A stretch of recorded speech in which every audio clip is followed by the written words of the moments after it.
کے اعوذ باللہ من الشیطان الرجیم بسم اللہ الرحمن الرحیم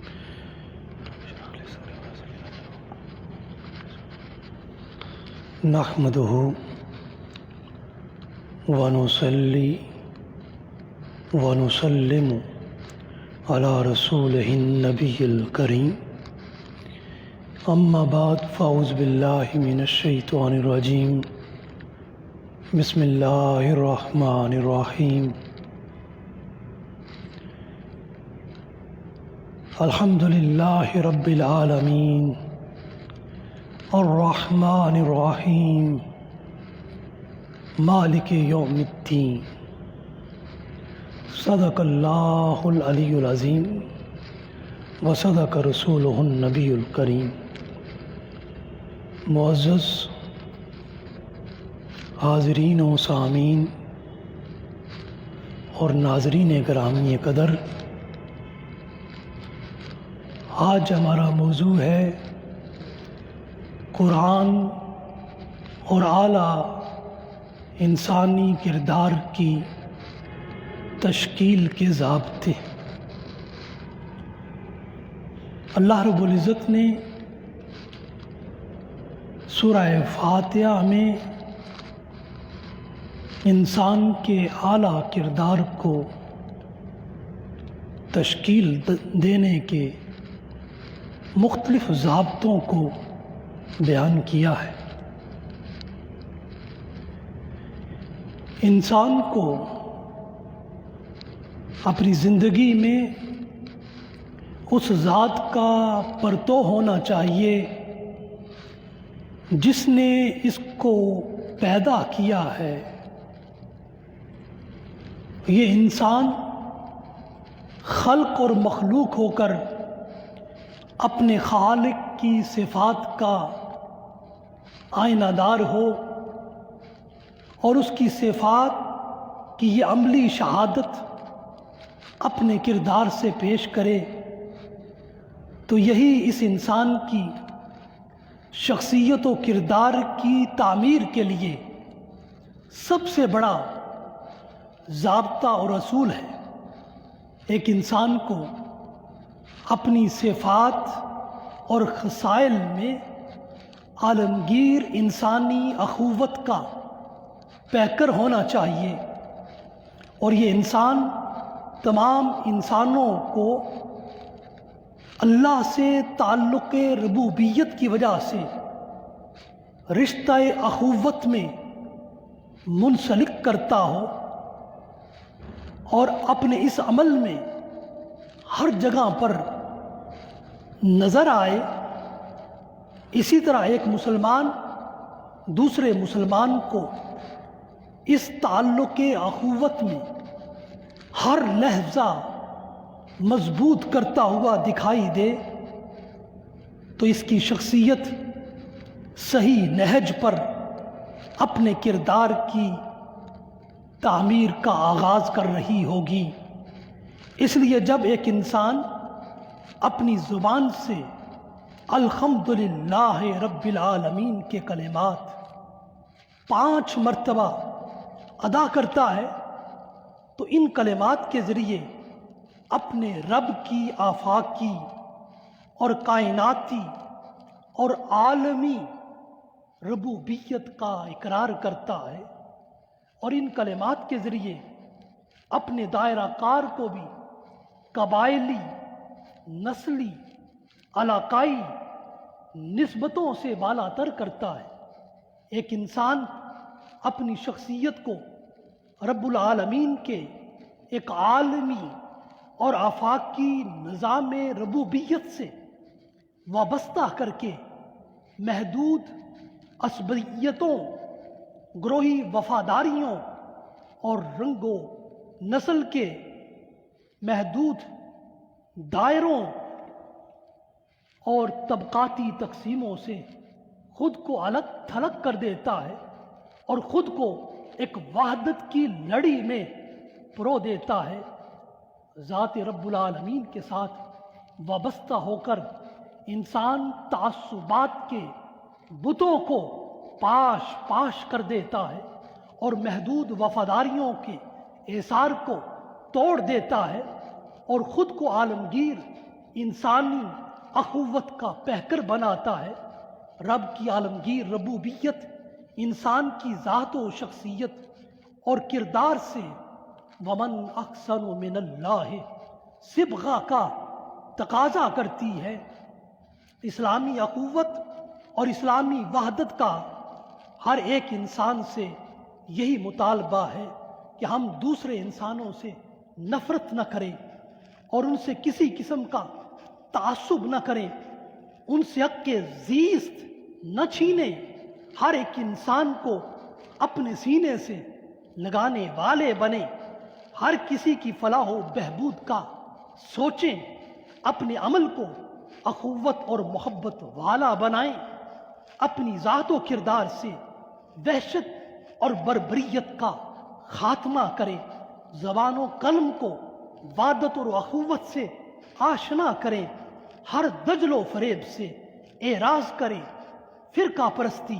اور فرقہ واریت سے خود کو الگ تھلگ کریں، اپنی مخصوص سوچ ہی کو صرف اسلام نہ کہیں بلکہ دوسروں کی سوچ کا بھی احترام کریں، خود کو ہی اسلامی وحدت کا علم بردار نہ جانیں اور خود ہی کو اسلامی اخوت کا عملدار تصور نہ کریں بلکہ دوسروں کو بھی اسلامی وحدت اور اسلامی اخوت کا حامل اور صاحب کردار بننے کا موقع فراہم کریں۔ ہم اسلام اور اس کی تعلیمات کے ٹھیکیدار خود کو نہ بنائیں بلکہ خود کو مبلغ اسلام اور محافظ دین بنائیں، اپنے قول و فعل کے ہر تضاد کو دور کریں، اپنے دل و نگاہ کو مسلمان بنائیں اور اعلیٰ مسلمان شخصیتوں کی طرح جینے والے بنیں۔ اللہ رب العزت کی شان ربوبیت انسان کو اپنی شخصیت و کردار کی تعمیر کے باب میں دعوت دیتی ہے کہ وہ اپنے گھرانوں کا، اپنے اہل خانہ کا اور سب انسانوں کا خود کو کفیل بنائے اور اپنے وسائل کی کثرت کے ساتھ اپنے سارے خاندان والوں کی حاجت روائی کرے، حتیٰ کہ اللہ کی شان ربوبیت سے مستفید ہوتے ہوئے خلق خدا کی کثیر تعداد میں کفالت کرنے والا بنے۔ حاضرین گرامی قدر، قرآن حکیم سورہ فاتحہ کے ذریعے دوسرا وصف انسان کی شخصیت و کردار میں یہ پیدا کرتا ہے کہ وہ دوسرے انسانوں کے لیے خود کو پیکر رحمت و شفقت بنائے۔ انسان سے اس بات کا تقاضا سورہ فاتحہ کے یہ کلمات الرحمن الرحیم کرتے ہیں۔ باری تعالیٰ بے شمار صفات کا مالک ہے، مگر اس نے یہاں اپنی ربوبیت عامہ کا تعارف جس صفت سے کرایا ہے وہ صفت رحمت ہے، اور یہ صفت رحمت ایک ایسی صفت ہے جو ہر کمال کو محیط ہے، اس کا احاطہ کرتی ہے، اللہ رب العزت کے ہر فعل سے یکساں جھلکتی ہوئی نظر آتی ہے۔ اس بنا پر باری تعالیٰ نے پورے قرآن میں اس صفت کو بار بار ذکر کیا ہے اور اس کو بیان کیا ہے۔ اگر ہم قرآن میں صفت رحمت کے ذکر کو شمار کرنا چاہیں تو اس کی تعداد قرآن حکیم میں 300 کے قریب مقامات بنتے ہیں جہاں پر لفظ رحمت کا ذکر صراحتاً آیا ہے۔ کبھی قرآن صفت رحمت کو بالواسطہ طور پر اللہ رب العزت کی شان ربوبیت کے ساتھ بیان کرتا ہے، کبھی اس کو اپنی شان غفوریت کے ساتھ ذکر کرتا ہے، کبھی اپنی شان رافت کے ساتھ اس کا تذکرہ کرتا ہے، کبھی شان عفو کے ساتھ اسے متعارف کرواتا ہے، کبھی شان حلم کے ساتھ اسے لازم و ملزوم کرتا ہے، حتیٰ کہ اللہ کا اپنے بندوں پر ہر انعام اس کی رحمت کے ساتھ جڑا ہوا ہے۔ تو اس اعتبار سے سارے کا سارا قرآن باری تعالیٰ کی شان رحمت کا بیان لگتا ہے۔ سورہ فاتحہ میں باری تعالیٰ نے اپنی شان ربوبیت کا تعارف شان رحمت کے ساتھ کرا کر اپنی عبادت کی حقیقت کو بھی واضح کر دیا ہے کہ اسلام میں انسان کے اندر عبادت پرستی اور خدا پرستی کی بنیاد جلال پر نہیں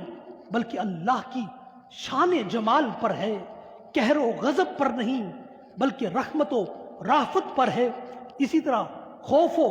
سزا پر نہیں بلکہ اللہ کی شان لطف و عطا پر ہے، اور کسی قسم کی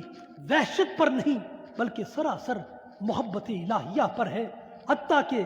صرف اور صرف تصور جزا پر نہیں بلکہ اللہ کی شان رضا پر ہے۔ حاضرین گرامی قدر، الرحمن الرحیم کے کلمات ہر انسان کو پیغام دیتے ہیں کہ وہ اپنے اندر صفت رحمت کا پرتو پیدا کرے۔ صفت رحمت سے انسان کا متصف ہونا ہی اس کی شخصیت کا کمال ہے۔ اسی طرح ہی انسان کے اخلاق کا چراغ بھی صفات الہیہ سے روشن ہوگا۔ باری تعالیٰ نے اس انسان کو اپنی شان کا مظہر بنایا ہے، اسی وجہ سے اس کے اندر اپنی محبت اور اپنی رحمت کا چراغ نفخ روح کی صورت میں جلایا ہے، اور ارشاد فرمایا سورہ سجدہ کی آیت نمبر 9 میں ثم صواہ ونفخ فیہ من روحی وجعل لکم السمع والابصار والافئدہ۔ اس نفع روح کے چراغ سے انسان کے وجود اور شخصیت کو تشکیل دیا ہے، اس میں اپنی شان سمیع سے سماعت کا دیا جلایا ہے، اور اپنی شان بصیر سے ابصار کا سراج منور کیا ہے، اپنی شان علیم بذات الصدور سے الافئدہ کا آفتاب باطن روشن کیا ہے، اور انسان کی شخصیت کو ان گوناگو صفات اور خوبیوں سے آراستہ کر کے وہ رب اپنی حسینوں جمیل خوبیوں کا ذکر اس لیے کرتا ہے کہ انسان بھی اپنی آئینہ شخصیت میں ان خوبیوں کو عملاً اختیار کرنے والا نظر آئے۔ وہ اپنی رحمت واسعہ کا ذکر اس لیے کرتا ہے کہ انسان بھی اس کی مخلوق کے لیے سراپا رحمت بن جائے۔ وہ اپنی رافت و شفقت کا ذکر اس لیے کرتا ہے کہ انسان بھی دوسرے انسانوں کے حق میں عفو و درگزر اور لطف و کرم کا پیکر بن جائے۔ اگر ہم دوسرے لوگوں پر رحم نہیں کر سکتے تو ہم اپنی خطاؤں اور لغزشوں پر اپنے مولا کے لطف و کرم کے مستحق کیسے بن سکتے ہیں؟ ہمیں تو اس کے محسنین بندوں میں شامل ہو کر لوگوں سے ان کی خطاؤں پر عفو درگزر کرنا ہے، ان کی غلطیوں پر اپنے غیظ و غضب سے ان کو بچانا ہے۔ اور ایسی شخصیتوں کا ذکر باری تعالیٰ قرآن میں سورہ آل عمران کی آیت نمبر 134 میں اس طرح کرتا ہے، فرمایا والقاظمین الغیظ والعافین عن الناس واللہ یحب المحسنین۔ اور ان کی غلطیوں، فرمایا کہ وہ غصہ ضبط کرنے والے اور لوگوں سے ان کی غلطیوں پر درگزر کرنے والے ہیں۔ اللہ اس طرح نیک بندوں سے محبت فرماتا ہے۔ حاضرین گرامی قدر، انسانی شخصیت غیظ و غضب کو ضبط کرنے والی ہونی چاہیے، غصے کے وقت اپنے نفس پر غلبہ پانے والی ہونی چاہیے، لوگوں کی غلطیوں اور خطاؤں پر ان کو معاف کرنے والی ہونی چاہیے، اور ان کی لغزشوں پر ان سے درگزر کرنے والی ہو، اور اپنے اندر صبر و تحمل کی قوتوں کو فروغ دے، اور ہر عمل میں اللہ اور اس کے رسول کی رضا کو طلب کرے۔ اس طرح سورہ رعد کی آیت نمبر 22 میں ارشاد فرمایا والذین صبروا ابتغاء وجہ ربہم واقاموا الصلاۃ وانفقوا مما رزقناہم سرا وعلانیہ ویدرؤون بالحسنۃ السیئۃ اولئک لہم عقبی الدار۔ فرمایا جو لوگ اپنے رب کی رضا جوئی کے لیے صبر کرتے ہیں اور نماز قائم کرتے ہیں، اور جو رزق ہم نے ان کو دیا ہے اس میں سے پوشیدہ اور اعلانیہ دونوں طرح خرچ کرتے ہیں، اور نیکی کے ذریعے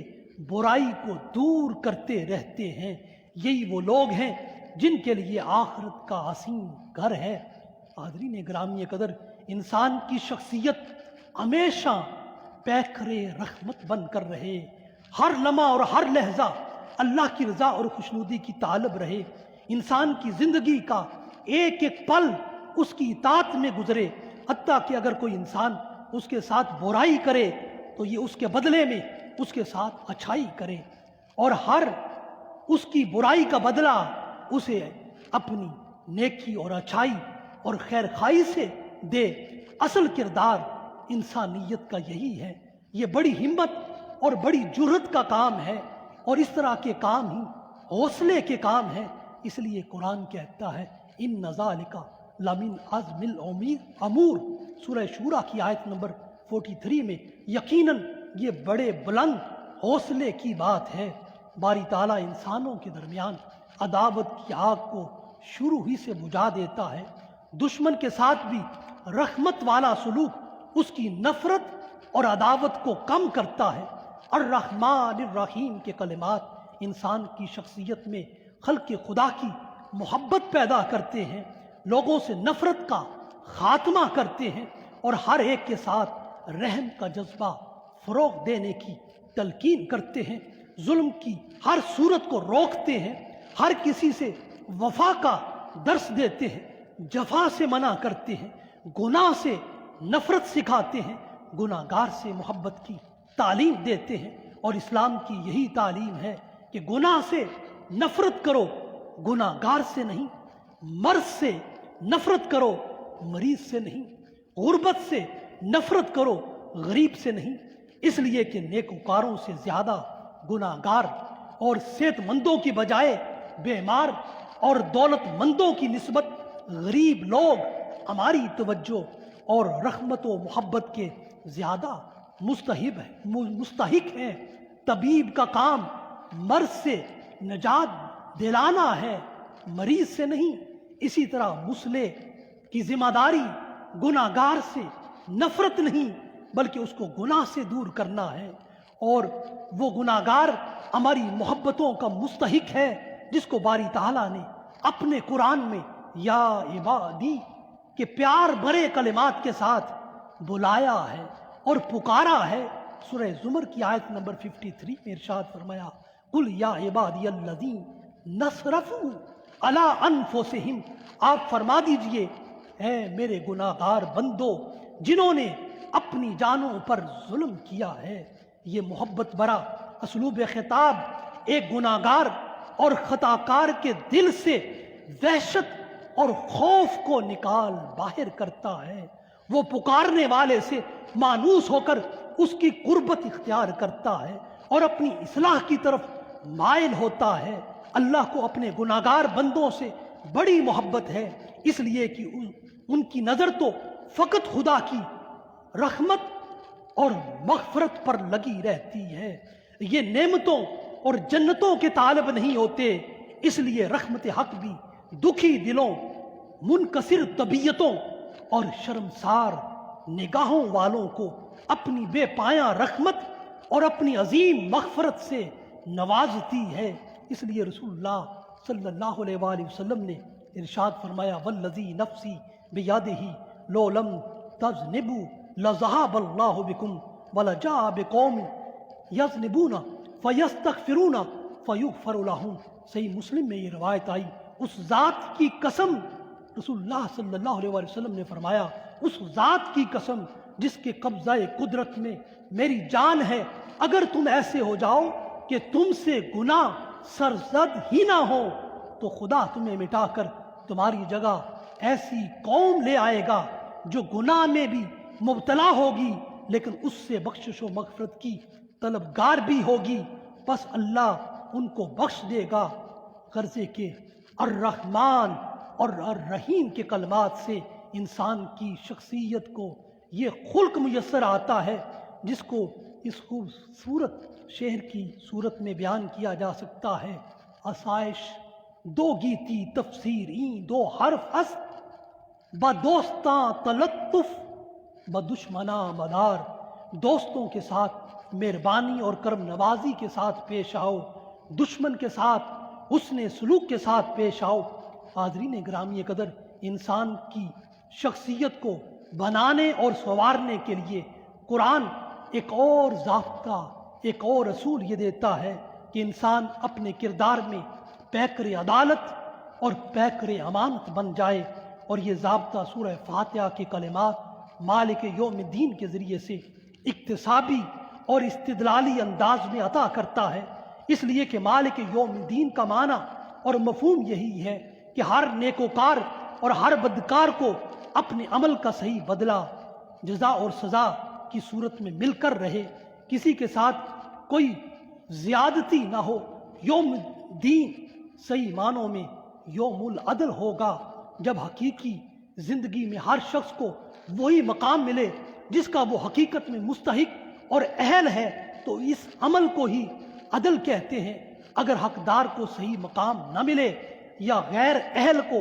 وہ مقام ملے جس کا وہ حقدار نہ تھا، تو اسی کا نام ظلم ہے۔ اس لیے باری تعالیٰ نے فرمایا ثم توفی کل نفس ما کسبت وہم لا یظلمون، سورہ البقرہ کی آیت نمبر 281 میں۔ پھر ہر شخص کو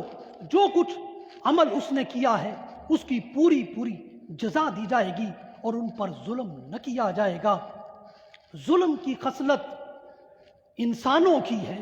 اللہ کی سنت اپنی مخلوق پر رحمت اور مغفرت اور نصرت کی ہے، اس لیے وہ اس حقیقت کو بڑے باشگاف الفاظ میں قرآن میں بیان کرتا ہے، ان اللہ لا یظلم الناس شیئا ولکن الناس انفسهم یظلمون، سورہ یونس کی آیت نمبر 44 میں۔ بے شک اللہ لوگوں پر ذرہ برابر ظلم نہیں کرتا، بلکہ لوگ خود ہی اپنی جانوں پر ظلم کرتے ہیں۔ گویا جب انسان میں وصف عدل فروغ پائے گا تو وہ کسی پر بھی ظلم نہ کرے گا اور نہ کسی پر ظلم ہونے دے گا، اس لیے کہ لازم ہے انسان کے اندر قوت و طاقت ہو، یہاں تک کہ وہ ظالم کو اپنی قوت کے بل بوتے پر روک سکے اور مظلوم کی داد رسی کر سکے، اور اتنا مومن قوی ہو کہ اگر اسے کسی کو سزا دینا پڑے تو وہ اسے سزا بھی دے سکے۔ تو باری تعالیٰ اگر اپنا تعارف الرحمن الرحیم کے ساتھ کرا رہا ہے تو دوسرا تعارف مالک یوم الدین کی صورت میں بھی کرا رہا ہے۔ اگر وہ رحیم ہے تو اس کے ساتھ ساتھ وَلِلَّهِ الْوَاحِدِ الْقَهَارِ بھی ہے، وہ اپنے بندوں کو باور کروا رہا ہے کہ صفت رحمت میری کمزوری نہیں کہ میں عذاب کے حقداروں کو عذاب ہی نہ دوں۔ تو فرمایا سن لو، میں جبار و قہار ہو کر ظالموں کو سزا دینے والا ہوں، لہذا میری رحمت کا تقاضا یہ ہے کہ مظلوموں کو رحمت میسر آئے اور ظالموں کو سزا اور قہر و غضب میسر آئے۔ انسان کے اندر مظلوموں کے لیے حمایت اور ظالموں کے لیے عقوبت کے جذبات پائے جائیں تو سمجھ لیں اس کی شخصیت متوازن ہے۔ اللہ رب العزت کی شان ربوبیت بھی رحمت اور عدالت کی صفات سے متصف ہے، اگر ان دونوں میں کوئی ایک بھی مفقود ہو جائے تو اس کا نظام ربوبیت درم برم ہو جائے۔ اور اسی طرح انسان کی شخصیت کی تکمیل کے لیے ضروری ہے کہ اس میں عدالت و امانت کی صفات بھی پائی جائیں، تاکہ وہ صفت رحمت کے باعث محض نرمی کا برتاؤ ہی نہ کرے اور یوں اپنی شخصیت کو کمزور نہ بنا بیٹھے، بلکہ رحمت کے ساتھ ساتھ عدالت کا وصف بھی اس میں پایا جائے، جس کی وجہ سے وہ ہر ظالم و مظلوم، طاقتور و کمزور، مستحق و غیر مستحق کو اپنے مقام پر رکھ سکے اور معاملات زندگی اور اپنے فرائض منصبی کو نبھاتے ہوئے نہ کسی طاقتور سے وہ مرعوب ہو، نہ کسی کمزور کی کمزوری اسے متاثر کر سکے، نہ کسی امیر کی عمارت اور کسی دولت مند کی دولت اس کو متاثر کر سکے اور عدل سے اس کو منحرف کر سکے، اور نہ کسی غریب کی غربت اور بے قص کی بے قصی اور قابل رحم کی حالت تم کو عدل سے الگ کر کے ظلم نہ کرنے دے۔ یہ چیزیں مسند عدالت اور منصب انصاف کے خلاف ہیں۔ ایسی شخصیت اور ایسا کردار متوازن نہیں بلکہ غیر متوازن ہوتا ہے۔ اس لیے ایک متوازن شخصیت و کردار وہ ہے جس میں جذبات شفقت بھی پائے جائیں اور حق کے خلاف طاقت انتقام بھی پائی جائے، تاکہ وہ مظلوموں کی داد رسی کر سکے اور ظالموں کو عبرتناک سزا دے سکے، حتیٰ کہ مرد مومن بن کر ایک متوازن شخصیت و کردار بن کر اقبال کے اس شعر کا مصداق بن جائے۔ ہو حلقہ یاراں تو بریشم کی طرح نرم، رزم حق و باطل ہو تو فولاد ہے مومن۔ حاضرین گرامی قدر، اگر دنیا ہستی میں صرف رحمت کا افادہ اور فیضان ہی ہو اور عدالت کا میزان نہ ہو تو یہ سارا نظام کائنات درم بھرم ہو جائے۔ اسی طرح انسانی شخصیت کا حسن و جمال اور توازن و کمال انسان کے اندر خصلت عدالت اور صفت رحمت دونوں کے امتزاج سے تشکیل پاتا ہے۔ حاضرین گرامی قدر، تعمیر ذات اور شخصیت و کردار کے لیے قرآن سورہ فاتحہ کے ذریعے ایک اور ضابطہ یہ دیتا ہے کہ انسان خود کو پیکر استغنا بنائے، اپنی عزت نفس کا ہر لمحہ پاسباں ہو۔ یہ ضابطہ انسان کو ایاک نعبد و ایاک نستعین کے انقلاب آفرین کلمات عطا کرتے ہیں۔ انسان پوری دنیا کے ناخداؤں اور فرعونوں کے سامنے ان کلمات کے ذریعے برملا یہ اعلان کرتا ہے کہ نہ میرا سر خدا کے سوا کسی اور کے سامنے جھکے گا، نہ میرا دست طلب خدا کے سوا کسی اور کے سامنے دراز ہو سکے گا۔ اور مزید برآں ان کلمات کے ذریعے انسان اپنے رب کے حضور یہ اقرار کرتا ہے کہ میں اپنی پوری زندگی میں مولا تیرے سوا نہ کسی سے خوف زدہ ہوں گا اور نہ کسی کے سامنے اپنی جبین نیاز کو جھکاؤں گا، اور نہ ہی دنیا کا کوئی حرص و لالچ مجھے کسی کے سامنے سر تسلیم خم کرا سکے گا۔ کوئی شخص خواہ کتنا ہی بڑا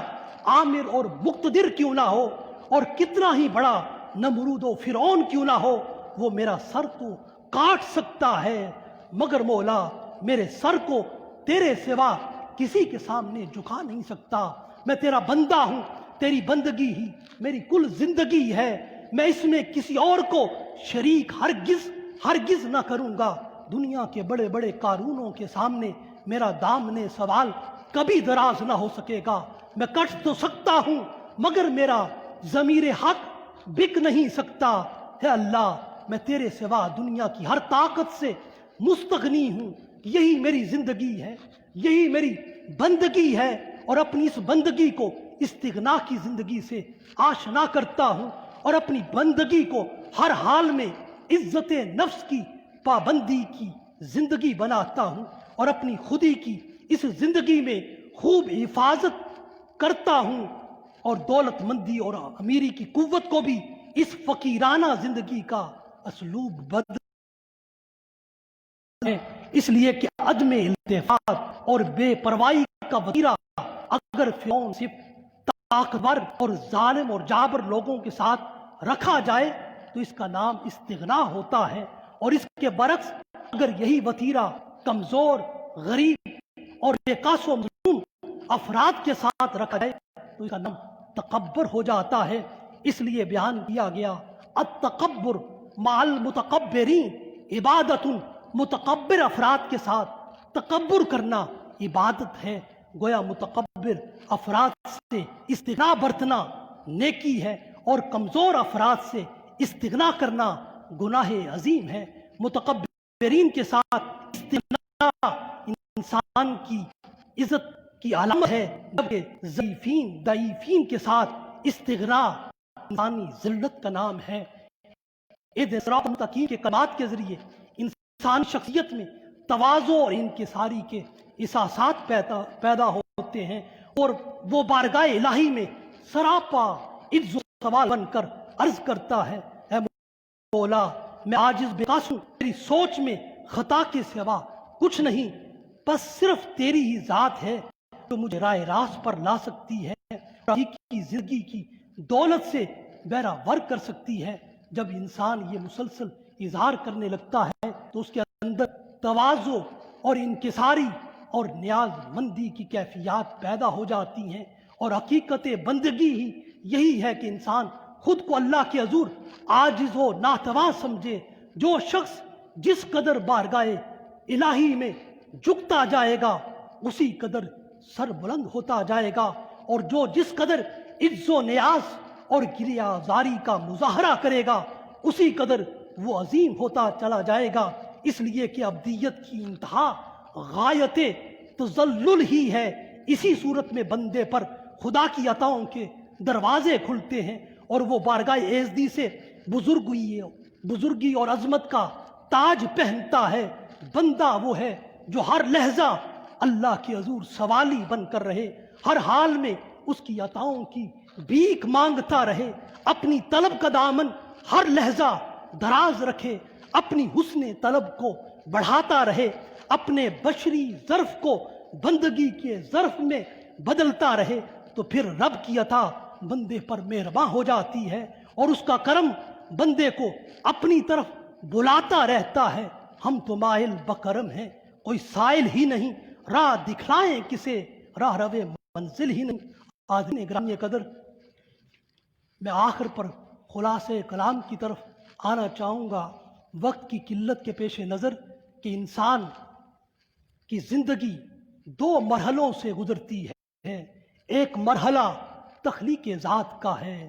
دوسرا مرحلہ تشکیل سیرت کا ہے۔ تخلیق ذات کے مرحلے میں باری تعالیٰ نے سب کو مساوی رکھا ہے، سر تپا ہر انسان کو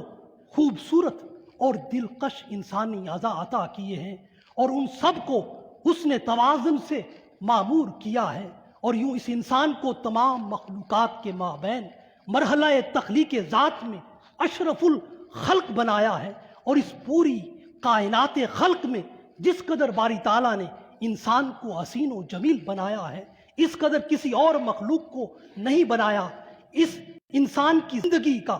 دوسرا مرحلہ تشکیل سیرت کا ہے۔ یہ مرحلہ بڑا ہی کٹھن اور بڑا ہی شدائد کا حامل ہے۔ اگر اس کی کامل معرفت نصیب ہو جائے اور احکامات الہیہ کے مطابق اور موافق ہو جائے تو اس کی تکمیل آسان ہو جاتی ہے۔ اگر یہ احکام ربانی کے خلاف اور نفس کی خواہشات کی پیروی میں ہو تو یہ تخریب نفس اور تذلیل انسانیت اور ندامت انسانی کا ایک نشان بن جاتا ہے، اور اس سے بچنے کی ایک ہی صورت ہے کہ انسان ارجعی الی ربک راضیۃ مردیہ کا سفر اختیار کرے اور خود کو ومن احسن من اللہ صبغہ کے رنگ سے رنگ لے، اور اس کی عملی صورت یہ ہے کہ اپنی شخصیت اور اپنے کردار کی تشکیل خدائی صفت کے اصولوں اور ضابطوں پر کرے، اپنے کردار کو عالمگیر انسانی اخوت کے اصول کا حامل بنائے، وہ خود کو کسی نسل، کسی علاقے، کسی قبیلے تک محدود نہ کرے، کسی گروہ اور کسی خاص طبقے کی وفاداری میں خود کو نہ جکڑے، رنگ، نسل، زبان، علاقہ، خاندان کے ہر تعصب سے خود کو بالا تر کرے، خود کو عالمی اور آفاقی پیکر اخوت بنائے، تمام تعصبات کے بت پاش کر دے اور تمام محدود وفاداریوں کے حصار توڑ ڈالے، حتیٰ کہ عالمگیر انسانی اخوت کا پیکر اور پیغام بر بن جائے۔ اور اس انسان کو چاہیے اگر یہ اپنی خلق میں اشر ہے تو اپنے کردار، اپنی شخصیت میں بھی اعلیٰ ہو، یہ خود کو اعلیٰ اصول سیرت کا پابند بنائے، اپنے کردار کو علوت بخشنے کے لیے اپنے اوپر اصول رحمت و شفقت کے ضابطے کا نفاذ کرے اور اس ضابطے کے ذریعے اپنی سیرت کو باکمال بنائے،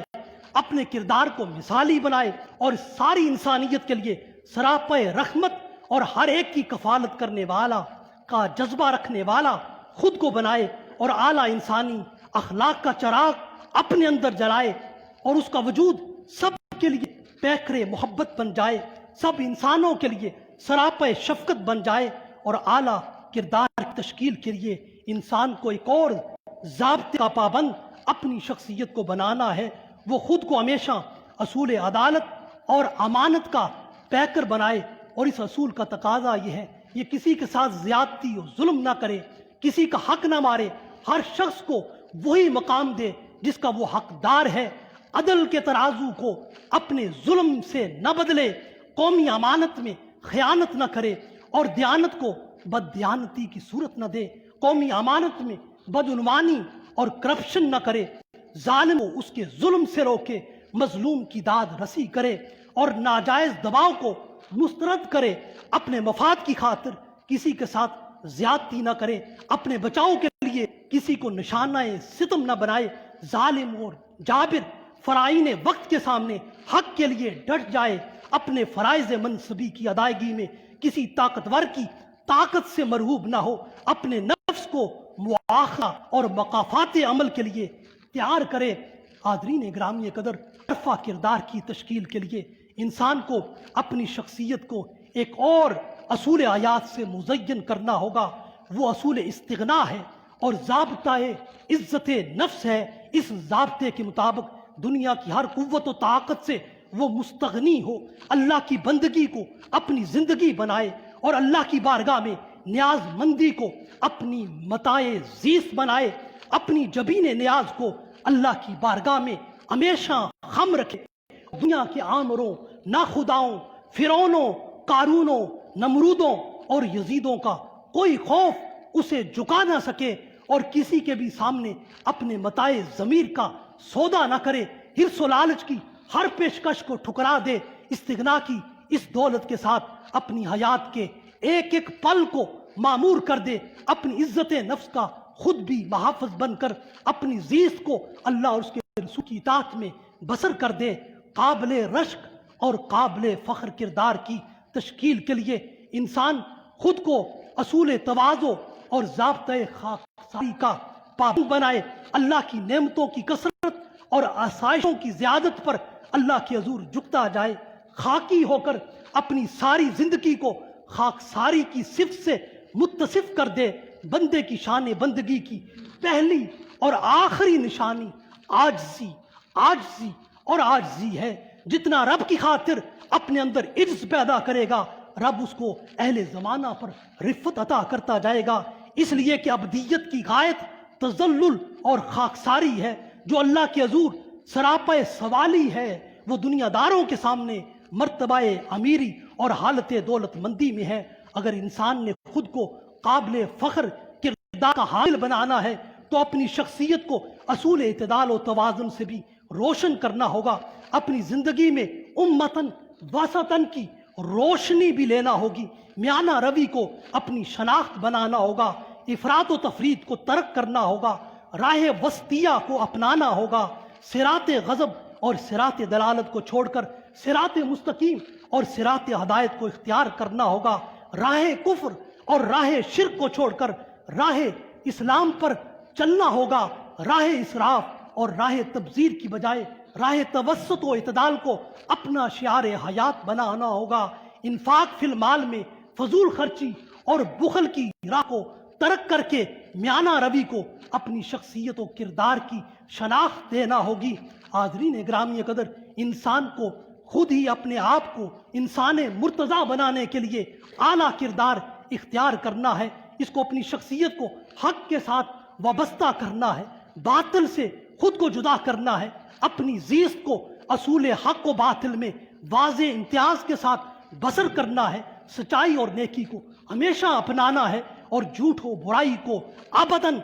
ترک کرنا ہے، صدق و خیر کا خود کو حامل بنانا ہے، بدی اور شر سے اعراض کرنے والا بنانا ہے۔ افراد اور اقوام کے درمیان ہر جنگ اور تصادم کی بنیاد حق و باطل کے تصورات اور ان کے مابین امتیازات ہوتے ہیں۔ انسان اپنے مفادات کو حق کا نام دیتا ہے، دوسرے انسان کے مفادات کو باطل سے تعبیر کرتا ہے، اور حق اور باطل کے درمیان امتیاز کا شعور انسان کا ذاتی مفاد اور نفع نہ کرے، بلکہ اللہ رب العزت کا انسانوں کو عطا کردہ شعور اور تعلیمات اسلام کا صحیح اور صائب فہم کرے، ہدایت ربانی کا میزان کرے اور ذاتی مفاد کی محبت اور دوسرے انسانوں کی عداوت اور نفرت وجہ امتیاز و حق و باطل نہ بنے۔ انسان حق کو اختیار کر کے اہل سعادت میں سے بنے اور باطل کو اپنا کر اہل شقاوت میں سے نہ بنے۔ حق انسانی شخصیت کے اندر کلی اور عامگیر انقلاب کا نام ہے، جزوی تبدیلی کا نام حق نہیں۔ اگر حق انسانی شخصیت میں خالصتاً جاگزی ہو تو اسے ایمان کہتے ہیں، اور اگر باطل خالصتاً انسان کی شخصیت میں جاگزی ہو تو اسے کفر کہتے ہیں، اور اگر حق و باطل کے دونوں کے رجحانات باہم ملے جلے ہوں اور دونوں کی آمیزش ہو تو اس کو منافقت کہتے ہیں۔ اس لیے قرآن اعلیٰ کردار اپنانے کے لیے اسلام میں کامل دخول کی تلقین کرتا ہے، اور اسی عمل کو انسان کی شخصیت اور کردار کی کامیابی سے تعبیر کرتا ہے۔ سورہ آل عمران میں ارشاد فرمایا، یا ایھا الذین آمنوا ادخلوا فی السلم کافہ، اے ایمان والو اسلام میں یعنی حق کے عمل میں پورے کے پورے داخل ہو جاؤ، اور اس کا نتیجہ یہ ہوگا لا تہنوا ولا تحزنوا وانتم الاعلون ان کنتم مؤمنین، تم ہمت نہ ہارو اور نہ غم کرو، تم ہی غالب آؤ گے اگر تم کامل ایمان والے ہو۔ حاضرین گرامی قدر، اسلام میں داخل ہونا اور مسلمان بننا از خود اعلیٰ کردار کو اختیار کرنا ہے، اور خود کو قابل فخر شخصیت بنانا ہے، اپنے کردار کو دوسروں کے لیے مشعل راہ بنانا ہے، اپنی ذات و کردار کو اسلام کی حقانیت کی شہادت بنانا ہے۔ مسلمان ہونا اپنے کردار کا صرف ثوابی ہونا ہی نہیں بلکہ انقلابی ہو کر پورے عالم انسانیت کے سامنے شہادت کردار سے صداقت اسلام کو ثابت کرنا ہے۔ اس لیے کسی نے کیا خوب کہا، یہ شہادت گئے الفت میں قدم رکھنا ہے۔ لوگ آسان سمجھتے ہیں مسلمان ہونا ہے مسلمان اثر، تو ایسا انسان زمانہ بن جس کی زندگی کا صرف سال ہی نہ بدلے، جس کی زندگی کا صرف سال ہی نہ بدلے بلکہ اس کا کردار بھی بدلے، جس کے اندر حیوانیت کا خاتمہ ہو، اعلیٰ درجے کی انسانیت آئے، جو اعلیٰ رویوں کا مالک ہو، جو عرفہ